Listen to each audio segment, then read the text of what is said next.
Major Miles Brycen casually switched on the autopilot of his XF-95 Space Superiority Fighter-Interceptor. When the engineers had almost completed construction of this highly experimental space fighter, there was a heated debate as to what its nickname should be. They deliberated when they had some time to spare and bandied suggestions back and forth. Most wanted to name it after some apex predator, real or fictional. Some argued for a conceptual name to reflect the power and advancement of this new craft. The nickname Harbinger was immensely popular for many months. The ground crews, as well as his fellow test pilots, who were younger than him by quite a few years, had taken to calling the XF-95s SciFi, to reflect the acronym SSFI, an affectation of which he wholeheartedly approved. SciFi became so ubiquitous and consistent that it stuck, and was officially adopted upon the completion of the first functional model. As the commander of the test pilot wing, he asserted his prerogative to name his own vessel Sophia. Sophia, along with the handful of other XF-95s, were the newest, most powerful, and by far, the most advanced fighter interceptors in the human fleet, although they were still in the testing phase of development. The latest series of test flights had been going unexpectedly well after the most recent update packages had been installed. This was a much welcome change after the myriads of frustrations and flaws which plagued the XF-95 program. A small grin broke the usual placidly stern expression on Major Brycen's face as he allowed himself a moment of triumphant reverie, while he scanned his memories of the years of struggles the program's developers, engineers, and test pilots had endured to finally achieve success. Sophia was indeed a magnificent ship. Sleek, fast, and agile, bristling with devastating firepower with a stealth enhancement profile unmatched by any other vessel in the history of the human space fleet. His own contribution was as commander and lead test pilot, yet he was ruefully proud of his second accomplishment, that of a feature on this craft, which he had recommended time and again until it was begrudgingly added to the latest series of upgrades. An in-flight coffee maker. He fondly remembered the wars he had waged in arguments with the development team of engineers about the practicality and wisdom of this one tiny feature.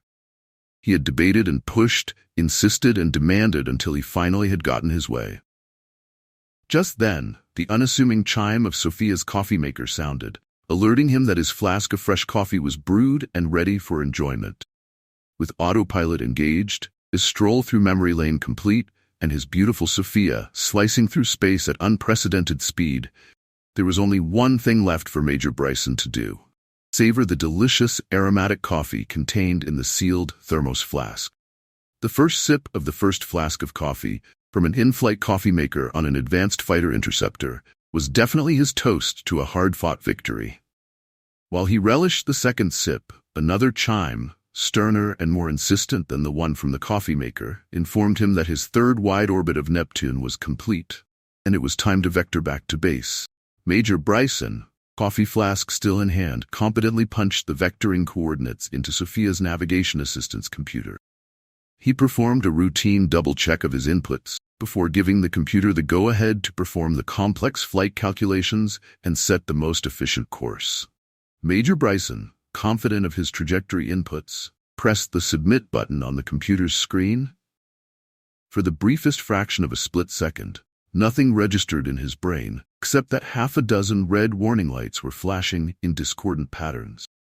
His ears were assaulted by the blaring warning klaxon's dreadful tone. Over a decade of training and experience flashed in to overcome this sudden shot of panic, as he mechanically worked to take control and stabilize his situation. His fingers moved with practiced mechanization to switch off the autopilot, as his other hand asserted a firm grip on Sophia's joystick. That alarm addressed, he continued to deftly move from one alert to another. As he negotiated alert after alert, taking Sophia under his direct command, his brain finally allowed him to address the cause of this freak-out. There, in the center of his HUD display screen, flashed in ominous red warning text: Proximity alert. Hostile craft.